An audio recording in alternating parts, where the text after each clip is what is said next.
नमस्कार, welcome to my channel. मैं हूं मनीषा। आज हम लोग जानेंगे कि अपने पूजा घर में हम क्या क्या सावधानियां बरतें। दोस्तों, पूजा घर हर किसी के घर में होता है।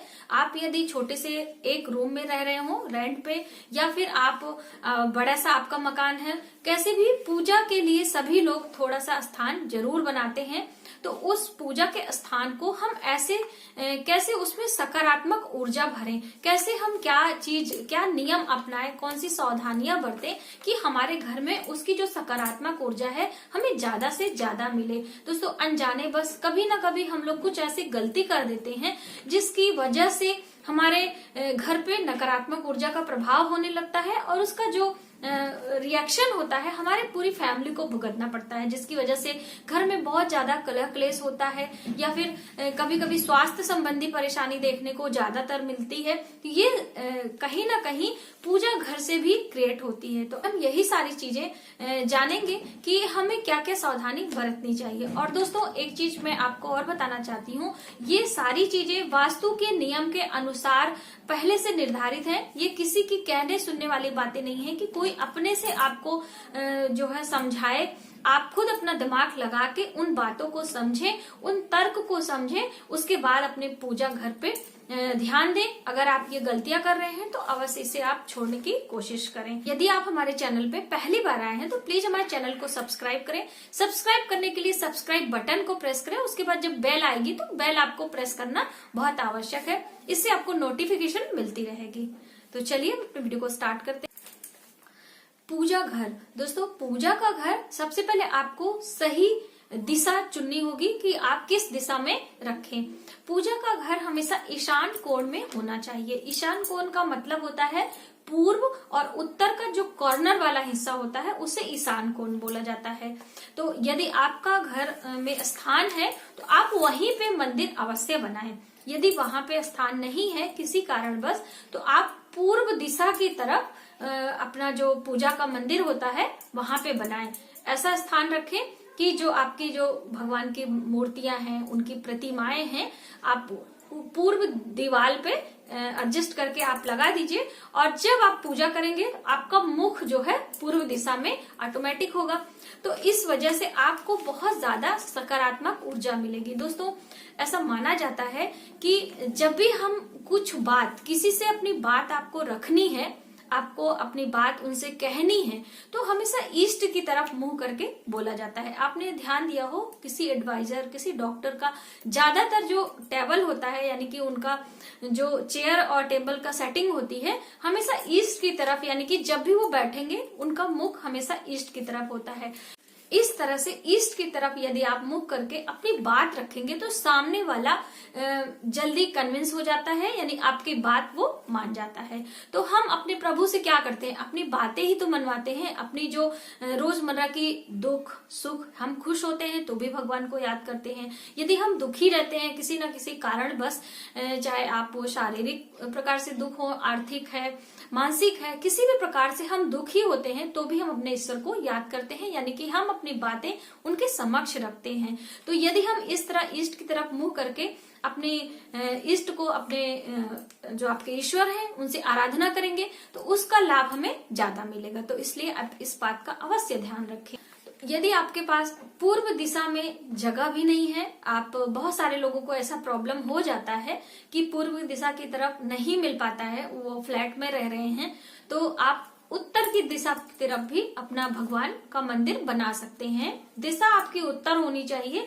भगवान का मुख दक्षिण की तरफ अवश्य ही होगा। जब आप दीवार चुनेंगे उत्तर की तरफ तो वहां पे जब रखेंगे तो आप उनका मुख दक्षिण होगा। लेकिन जब आप अपना मुख रखेंगे तो उत्तर की तरफ ही करके उनका पूजन अर्चन करेंगे, उससे भी काफी लाभ मिलता है। लेकिन जो नियम है वो पूर्व की तरफ ही होना चाहिए। लेकिन एक और भी दिशा निर्धारित की गई है कि अगर मान लीजिए कोई प्रॉब्लम आपको आती है तो आप उत्तर दिशा की तरफ भी अपना भगवान का मंदिर बना सकते हैं। बनाने की बात हो गई, लेकिन हम मंदिर कैसे बनाएं? आजकल बहुत ज्यादा प्रचलन में है कि सभी लोग भगवान का मंदिर जो होता है वो इस तरह से ऐसे तिकोने आकार में लेकर आते हैं, या फिर उसके ऊपर एक ऐसे गुम्बद जैसा, जैसा कि मंदिरों में देखने को मिलता है, उस आकार की आकृति लकड़ी की मंदिर मार्केट में रेडीमेड मिलती है, तो वो लेकर आते हैं। दोस्तों इसे बिल्कुल भी नहीं लाना चाहिए। इस लॉजिक को आप समझें और उसके बाद आप निर्णय स्वयं कर सकते हैं। तो दोस्तों उसका गुंबद का मतलब होता है, वो देखिए देखने में तो अच्छा लगता है कि चलिए वो मंदिर है, मंदिर की आकृति है, भाई हम अपने घर पे मंदिर बना रहे हैं तो उस तरह की मंदिर हम लाके एक जगह पे सेट कर लिया, भले वो ईशान कोण में हो या फिर आपने पूर्व दिशा में लगाया है, कहीं भी रखा हुआ है तो वो तो चलो ठीक हो गया। लेकिन दोस्तों सबसे पहले तो वो एक मंदिर जो गुंबज वाला होता है उसको मंदिर में इसलिए बनाया जाता है कि मंदिर में हर तरह के लोग आते हैं और लाखों करोड़ों मंदिर की मान्यता के अनुसार वहां पे श्रद्धालु आते हैं, अपना पूजन अर्चन करते हैं। और जो शब्दों का स्पंदन होता है, जो शब्दों से मंत्र का उच्चारण हम करते हैं, उस ऊपर आकाश में जब हम कोई बात रखते हैं तो हमारे एरिया की तरफ वो जो ऊर्जा होती है वो क्रिएट होके हमारे आसपास बिखरने लगती है। और जो मंदिर होता है उसमें जब हम उस तरह की मंत्रों का उच्चारण करते हैं या भी आप कोई गॉड से प्रेयर करते हैं, कुछ भी आप समझ लीजिए, तो वो ऊपर जब आकाश में जाती है उसके बाद उस गुंबद से टकरा के वापस हमारे पास आती है, यानी कि जो एनर्जी हमारे आसपास क्रिएट होती है वो वापस हमें मिल जाती है।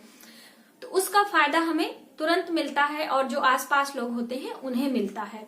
तो और मंदिर में जो भगवान होते हैं उनके सामने, उनके समक्ष प्रतिदिन मंत्रों का उच्चारण होता है, सुबह शाम उनके दीपक दिखाया जाता है। तो यानी कि जो उनके पास पॉजिटिव एनर्जी है हम श्रद्धालुओं को अवश्य मिलती है। तो इसलिए मंदिर में इस तरह का गुंबद बनाने का रीजन यही होता है, इस वजह से गुंबद बनाया जाए। और जो हम घर पे मंदिर रखते हैं उसमें तो भगवान के लिए हमने इस तरह का आकार बना दिया, लेकिन जब हम बैठते हैं, हमारा जो बैठने का स्थान है वो हम रूम में होंगे या फिर आप कहीं बरामदे में, मतलब कहीं भी एरिया में आप रखेंगे, तो आपकी से ऊर्जा निकलेगी वो फिर इधर उधर बिखरे, यानी कि इधर उधर हो जाएगी, भगवान तक हम नहीं पहुंचा पाएंगे। यही रीजन होता है मंदिर में वो ऊपर गोल आकृति की गुंबद बनाने का, क्योंकि वहां से आवाज, ऊर्जा, जो भी आप समझ सकते हैं, वो टकरा के हम तक वापस पहुंचे, ऐसा वहां का मानना होता है।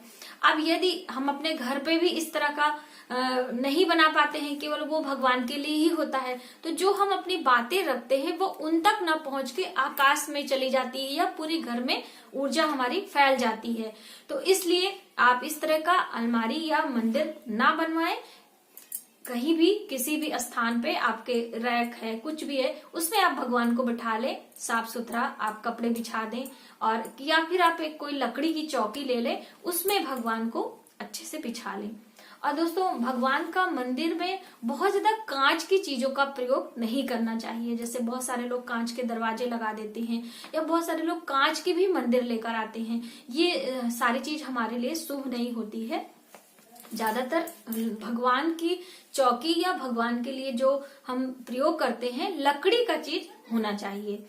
तो इस तरीके से आप अपने भगवान का मंदिर या उनका जो चौकी है या फिर उनका जो स्थान है जहां पे आप देना चाहते हैं, इस बात को ध्यान में रख के चुने। अब यदि आपने पहले से मंदिर ला ही लिया है तो आप क्या करें, जो ऊपर वाला हिस्सा होता है गुंबद टाइप का, उसे आप हटवा दें। आप किसी मैकेनिक को बुलाएं या खुद अपना दिमाग लगाएंगे तो आप ऊपर वाला हिस्सा हटा देंगे तो एक अलमारी नुमा वो हो जाएगा। उसके बाद आप वहां पे भगवान को रख सकते हैं। अब भगवान की रखने की बात आती है कि हम भगवान को किस तरह रखें। तो आप भगवान के मंदिर में बहुत सारी मूर्तियां, प्रतिमाएं ना रखें। बहुत सारा चीजें रखने से दिमाग भ्रमित होता है, कंसंट्रेट होने में कमी आती है। तो इस वजह से आप कुछ एक मूर्तियां रखें। हमेशा पंच देवों की मूर्तियां रखनी चाहिए, यानी कि 5 देवता प्रमुख होते हैं। आप उनकी आराधना करेंगे तो अन्य जो उनके मतलब जैसे उनका अवतार होता है, किसी का अवतार है, जैसे कि हम विष्णु की आराधना यदि करते हैं तो विष्णु के साथ में श्री राम का जो है अवतार माना जाता है, कृष्ण का अवतार माना जाता है, तो उनमें सारे देवता शामिल हो जाते हैं। तो ये आप चाहें तो कृष्ण की मूर्ति रख सकते हैं या फिर श्री राम की रख सकते हैं, सभी एक हैं, सिर्फ हमारी भावना एक होनी चाहिए। हमें देखने की जो दृष्टि होती है उन्हें कैसी है वो मायने रखता है। तो इस बात का हमेशा ध्यान रखें। और दोस्तों, जो अपने घर पे मूर्तियां आप रखते हैं 6 इंच से बड़ी आपको नहीं रखनी चाहिए। जैसे कि आपने प्रतिमा जो फोटो होती है आप उसे रख सकते हैं छोटी या बड़ी, लेकिन जो भगवान की मूर्तियां बहुत सारे लोग रखते हैं उन्हें, जैसे हम लक्ष्मी गणेश लाते हैं, लक्ष्मी गणेश के अवसर पे उस समय भी इस बात का आपको ध्यान रखना चाहिए कि 6 इंच से ज्यादा आपको मूर्ति नहीं बड़ी लेनी चाहिए। बहुत ज्यादा बड़ी मूर्तियां मंदिर में रखने का विधान है, घर पे आप नहीं रख सकते हैं। अब दोस्तों, आपको एक और जानकारी कि आप अपने घर में जैसे कि गणपति जी की मूर्ति सर्वप्रथम लोग लाते हैं, क्योंकि गणपति आराधना के बाद ही हमारे अन्य देवता की आराधना शुरू होती है। तो आप गणपति की मूर्ति बहुत ज्यादा ना रखें। जैसे लक्ष्मी गणेश जो लाते हैं वही एक आप रखें। आप एक और कहीं गए हैं किसी तीर्थ स्थान पे, आप प्रेम बस या आपको अच्छी लग गई तो आप लाके रख लिए हैं, ऐसा नहीं करना चाहिए। ऐसा माना जाता है और ऐसा लिखा भी है कि गणपति जी की सिर्फ एक प्रतिमा आपके मंदिर में होना चाहिए। यदि किसी जैसे कि शिव परिवार होता है, उसमें शिव भगवान रहते हैं, माता पार्वती रहती है, उनके साथ में गणपति जी उनकी गोद में बैठे हुए प्रतिमा इस तरह की है तो वो चलेगी। लेकिन जो अलग से आपने मूर्ति रखी है वो 2 या 3 नहीं होनी चाहिए, इस बात का आप हमेशा। और खंडित मूर्ति वगैरह या फिर आपका जो उसका कागज है वो फट गया है या फिर उसकी जो शीशा लगा था फ्रेम का वो टूट गया है, इस तरह की मूर्ति या चीजें आप ना रखें। ये तो आप सबको पता है, बताने की जरूरत नहीं है। लेकिन अगर आपने ध्यान नहीं दिया है तो इस बात का ध्यान अवश्य दें। यदि आपकी प्रतिमा मूर्ति कहीं से खंडित है या क्रैक हो गई है तो उसे आप तुरंत विसर्जित करें। दोस्तों, मैं नेक्स्ट वीडियो में आपको उसको बहुत ही अच्छा तरीका निकाला है मैंने उसको विसर्जित करने का, क्योंकि इसके पीछे बहुत सारी भ्रम रहता है। और आजकल तो जो गंगा यमुना की नदियां हैं, स्वच्छता अभियान के कारण उसमें भी विसर्जित नहीं होती हैं। पहले सनातन धर्म से लोग जल में विसर्जन करना ऐसा पवित्र मानते थे कि हमारे भगवान का निरादर नहीं होना चाहिए, और हम अगर उसमें पूजन नहीं कर सकते हैं, खंडित हो गई हैं, तो उन्हें हमेशा जल में विसर्जित कर देते हैं। लेकिन अब जल में ये सारी चीजें तो हम कर नहीं सकते हैं, तो हम कहाँ करें वो मैं नेक्स्ट वीडियो अवश्य बताऊंगी, जिसमें फूल माला का भी एक अच्छा आपका उसका सही प्रयोग बताऊंगी और अपनी खंडित मूर्तियों को भी कैसे विसर्जित करें वो तरीका मैं अवश्य बताऊंगी।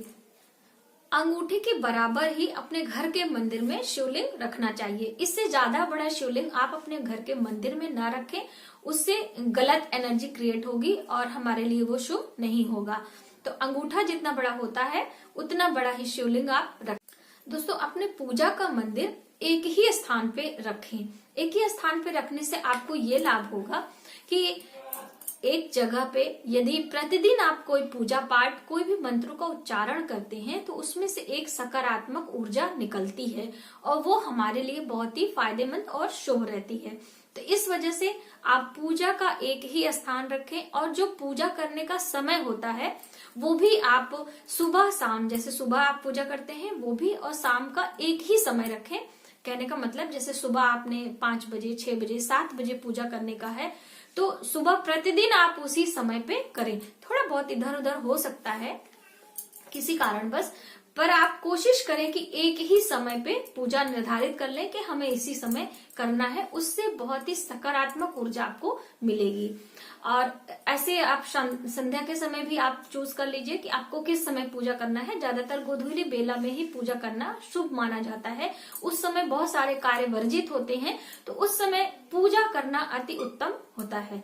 तो ऐसी मान्यता के अनुसार आप संध्या को भी एक समय निर्धारित करके उसी समय प्रतिदिन पूजा करें। और पूजा करते समय संध्या या सुबह में दीपक अवश्य प्रज्वलित करें। आप अपने पूजा मंदिर में दीपक जला के पूजा करेंगे तो आपका जो कंसंट्रेट है, आपका जो मन है ज्यादा लगेगा, क्योंकि दीपक से एक ऊर्जा मिलती है। अग्नि का जो तत्व है हमारे अंदर ज्यादा विकसित होता है, उससे हमें पूजा करने में मन भी लगता है, एक प्रकार से हमारे मन का भटकाव नहीं होता है और काफी अच्छा रहता है। पूजा घर में आप फालतू की चीजें ना रखें। पूजा से संबंधित चीज आप रख सकते हैं, दिया बत्ती घी आदि जो भी है और ना ही आप पूजा घर में शयन करें। कुछ जैसे निर्धारित दिन होते हैं जिनके अंदर आप पूजा घर में शयन कर सकते हैं। ऐसा बताया जाता है कि मोक्ष की प्राप्ति के लिए, जैसे एकादशी का दिन है या फिर और भी कुछ दिन होते हैं, जिस समय में, जिस अवधि में आप पूजा घर में शयन कर सकते हैं। शयन भी करना क्या होता है कि आप नीचे जमीन पे उस दिन आप विश्राम करें, रात्रि जागरण करें। ऐसी मान्यता के अनुसार उस दिन आप रह सकते हैं पूजा घर में, अन्यथा पूजा घर में शयन करना वर्जित रहता है।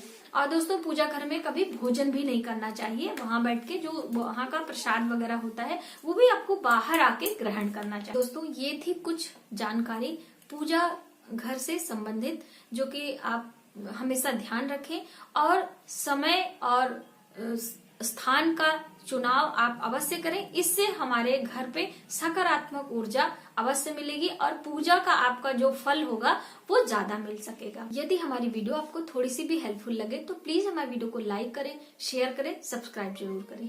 Thank you.